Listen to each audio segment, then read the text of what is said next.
খুবই শীঘ্রই শেষ করব।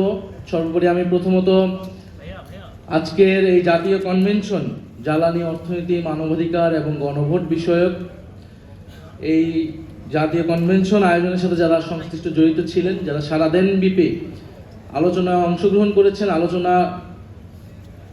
আলোচনা শুনেছেন এবং আজকের লাস্ট সেশনে যারা আলোচক হিসেবে উপস্থিত আছেন তাদের প্রতি কৃতজ্ঞতা জানাই, ধন্যবাদ জানাই। জাতীয় নাগরিক পার্টি এনসিপির পক্ষ থেকে আমাদের এই শেষ সেশনের যেই বিষয়বস্তু সেটি হচ্ছে গণতান্ত্রিক রাষ্ট্র বিনির্মাণে জুলাই সনদ সংস্কার এবং গণভোট। যেই গণতান্ত্রিক রাষ্ট্র বিনির্মাণের জন্যই আমরা গত 16 বছর ধরে লড়াই করেছি। গত 16 বছর নয়, বলতে গেলে স্বাধীনতার পর থেকেই 54 বছর থেকে আমাদেরকে লড়াই করে যেতে হচ্ছে একটা গণতান্ত্রিক বাংলাদেশের জন্য। যেই আকাঙ্ক্ষা মুক্তিযুদ্ধে এদেশের জনগণ করেছিল, যে আকাঙ্ক্ষায় আবারও জীবন দিয়েছে জুলাই গণ অভ্যুত্থানে, কিন্তু আমরা বারবারই নানান শক্তির বাধায় হোঁচট খেয়ে যাচ্ছি। আমরা দেখেছিলাম মুক্তিযুদ্ধের পরে যে গণতন্ত্র প্রতিষ্ঠার কথা ছিল, সেই গণতন্ত্র স্বপ্নকে, সেই আকাঙ্ক্ষাকে কবর রচনা করে বাকশাল প্রতিষ্ঠা করেছিল তৎকালীন সরকার শেখ মুজিবুর রহমান। এবং পরবর্তীতে আমরা 16 বছরেও এই একই জিনিস দেখলাম। বিএনপি বহুদলীয় গণতন্ত্রের কথা বলে, কিন্তু আমরা এবারে দেখলাম যে 2026 সালে নির্বাচনের মধ্য দিয়ে তারা এসে গণতান্ত্রিক রাষ্ট্র বিনির্মাণের যে স্বপ্ন, যে আকাঙ্ক্ষা, যে প্রতিশ্রুতি, সব কিছুর সাথেই তারা আবার প্রতারণা করছে। এবং আমরা এবার খুবই স্পেসিফিক কয়েকটা সংস্কার নিয়েই কিন্তু অন্তর্বর্তী সরকারের সময় আমরা ঐক্যমত হয়েছিলাম, আলোচনা করেছিলাম। আমরা বলেছিলাম যে একটা উচ্চকক্ষ লাগবে। উচ্চকক্ষ কেন লাগবে? বাংলাদেশের যে সংবিধান, সেই সংবিধানকে চেক দেওয়ার জন্য। কারণ যে কোনো সরকার 2/3 মেজরিটি নিয়ে আসে এবং সংবিধানকে কাটাছাড়া করে নিজের মতো করে তারা সংশোধন করে নেয় প্রতিবার। ফলে এখানে একটা উচ্চকক্ষের মূল দায়িত্বটাই হবে এখানে সংবিধানকে একটা চেক অ্যান্ড ব্যালেন্সের জায়গায় রাখা, যাতে নিম্নকক্ষে 2/3 মেজরিটি থাকলেও উচ্চকক্ষে যাতে একটা ব্যালেন্স থাকে, একটা ভারসাম্য থাকে, এবং সংবিধান পরিবর্তনের ক্ষেত্রে যাতে গণভোটের ব্যবস্থাও থাকে। এবং সে উচ্চকক্ষকে আমরা বলেছি ভোটের অনুপাতে করতে হবে, কারণ আসনের অনুপাতে করলে সে উচ্চকক্ষের আসলে কোনো গুরুত্ব নাই, সেটা কেবলই অলংকারিক হবে।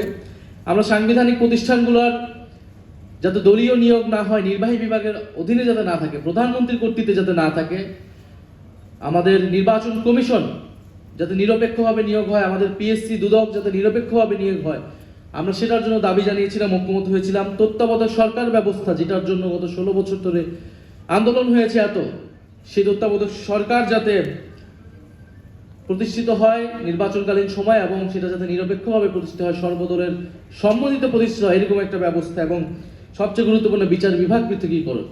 এই কয়েকটি মৌলিক সংস্কারের কথা আমরা বলেছি, যাতে বাংলাদেশের গণতান্ত্রিক এই কয়টা হলেই যে গণতান্ত্রিক রাষ্ট্র প্রতিষ্ঠা হবে এরকমটা না।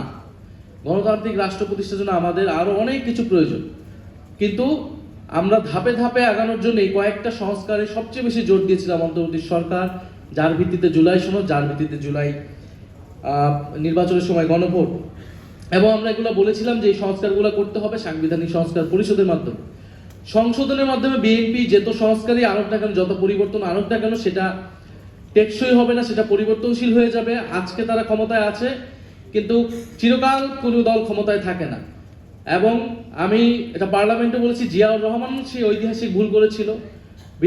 বিএনপি তার মূলনীতিও যদি পরিবর্তন করতে চায়, সেটাও যদি সে সাংবিধানিক সংস্কার পরিষদ ছাড়া করে, সেই সংশোধনী কিন্তু যে কেউ এসে বাতিল করতে পারবে, আদালত যে কোনো সময় এটাকে বাতিল করে দিতে পারবে। ফলে এইখানে আসলে 72-এর সংবিধানের এই যে ধারাবাহিকতার নামে এখানে আওয়ামী লীগের যে আদর্শ, আওয়ামী লীগের যে রাজনীতি, সেই রাজনীতিকে পুনঃপ্রতিষ্ঠা করার বা বারবার ফিরে আসার একটা দরজা সবসময় খোলা রাখা হচ্ছে।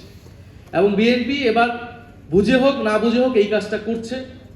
ফলে এই কারণে আমরা বলেছি যে কোনো একটা টেকসই সংস্কার, একটা নতুন যাত্রা করার জন্য আমাদের সাংবিধানিক সংস্কার পরিষদ লাগবে। নোট অফ ডিসেন্টের কথা অনেকবার এসেছে, জুলাই সনদ বনাম আদেশকে পরিণত করা হয়েছে। নোট অফ ডিসেন্ট যে কোনো সিদ্ধান্তে আপনারা দেখবেন যে পার্লামেন্টে অনেকগুলো সিদ্ধান্ত হয়েছে, সেখানে অনেক বিরোধিতা আছে, অনেকের বক্তব্য আছে এই সিদ্ধান্তের সাথে আমি একমত না, বা এই সিদ্ধান্ত এরকম হতে পারতো। তার সেই নোট অফ ডিসেন্টগুলো লিখিত হয়, রেকর্ডেড হয়, কিন্তু সিদ্ধান্ত কিন্তু পাস হয়ে যায়।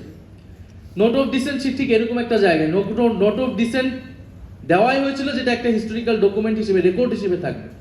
এটা কোনো সিদ্ধান্তে কোনো প্রভাব বিস্তার করবে না। কিন্তু জুলাই সনদ যেদিন স্বাক্ষর হয় সেদিন আলাদা করে নোট লেখা হয়েছে সবগুলো, যে যার মানে যেই দল আসবে সেই দল নিজেরাই সংস্কার করবে তাদের মতো করে। তাহলে তো এই ঐক্যমতের বা জুলাই সনদের কোনো আসলে বাস্তবতা থাকে না, প্রাসঙ্গিকতা থাকে না। সেই জায়গা থেকেই জুলাই আদেশ দেওয়া হয়, যে সেই জায়গা থেকে গণভোট দেওয়া, এবং গণভোটের মাধ্যমে কিন্তু জুলাই আদেশ জনগণের সম্মতি পেয়েছে। কারণ এই গণভোটেই জনগণ জুলাই আদেশ মানে কি মানে না সে কথা স্পষ্টভাবে বলা হয়েছে। আরেকটি বিষয় যেটা আমরা এখন আলোচনা আসলে সেটা হচ্ছে জুলাই ঘোষণাপত্র। সেই জুলাই ঘোষণাপত্র কিন্তু সংবিধান তফসিলে যুক্ত হওয়ার কথা, কমিটমেন্ট দেওয়া আছে। সেই বিষয়ে আমরা সরকারকে এখনো কথা বলতে শুনিনি।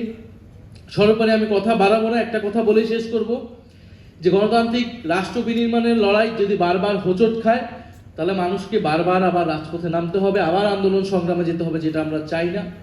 আমরা চাই দেশের স্থিতিশীলতার স্বার্থেই এই গণতান্ত্রিক সংস্কারগুলো করে আমরা সামনের দিকে আগাতে চাই। আমার সাথে গতকাল একজনের দেখা হয়েছে, যিনি বলেছেন যে তিনি কখনোই ভোট দেন নাই বা ভোট দেওয়ার সুযোগ সে পান নাই। তিনি ঢাকায় থাকেন, কিন্তু তার ভোট হচ্ছে বা তিনি ভোটার হয়েছেন চট্টগ্রামে, কারণ এক সময় তিনি চট্টগ্রামে থাকতেন। তো কখনো ভোট দেওয়া হবে বা ভোট দেওয়ার আগ্রহ হয়নি দেখে সেতে ভোটার তিনি কখনো ঢাকায় চেঞ্জ করেননি। কিন্তু এবার তিনি ভোটের দিন রাতের বেলা চট্টগ্রামে নিজে ড্রাইভ করে গিয়ে ভোট দিয়েছেন শুধু গণভোটের জন্য। হ্যাঁ ভোট দেওয়ার জন্য তিনি এত দূর গিয়েছেন। তো উনি বলেছেন যদি আমি এত দূর যেতে পারি, যে মানুষ আমি জীবনে কোনো ভোট দিই নাই, ভোট দেওয়ার আগ্রহ নেই, এবার আমি গণভোটে হ্যাঁ ভোট দিয়েছি, আমি যদি চট্টগ্রামে যেতে পারি আপনারা ডাকলে আমরা সংসদে যেয়ে উপস্থিত হতে পারবো। তাহলে এত লাখ লাখ মানুষ যারা সংস্কারের পক্ষে গণভোটে হ্যাঁ পক্ষে ভোট দিয়েছে, তারা তাদের এই ভোটের প্রতিফলন না দেখলে তারা বসে থাকবে চুপচাপ, তারা এটা মেনে নেবে, এটা ভাবার কোনো কারণ নাই। ফলে সঠিক সময় দিনের অপেক্ষায় আছে জনগণ। সেই দিনের আগেই যদি সরকার বুঝতে পারে প্রথম অধিবেশনকে সরকার ব্যর্থ করেছে, যে অধিবেশনে আমাদের আলোচনা করার কথা ছিল কিভাবে আমরা এগুলো বাস্তবায়ন করব, অধ্যাদেশ বাস্তবায়ন করব, সেগুলোকে সবকিছুকে বাদ দিয়ে সরকার তার মতো করে সংসদকে পরিচালিত করেছে। এটা যদি অব্যাহত থাকে তাহলে রাজপথ জনগণের আন্দোলনই কিন্তু একমাত্র আমাদের রাস্তা হয়ে দাঁড়াবে। তার আগে যাতে সরকার নিজেদের ভুল বুঝতে পারে এবং গুরুত্বপূর্ণ এই যে সংস্কারগুলো সেই সংস্কারগুলো বাস্তবায়ন করে। আমি আবারও আজকে যারা আলোচনা করেছেন, আমি সবার নাম নিচ্ছি না সময়ের কারণে, এবং সারাদিন ব্যাপী যারা আলোচনা অংশ নিয়েছেন, আয়োজক ছিলেন, তাদের সবাইকে ধন্যবাদ এবং কৃতজ্ঞতা জানাচ্ছি।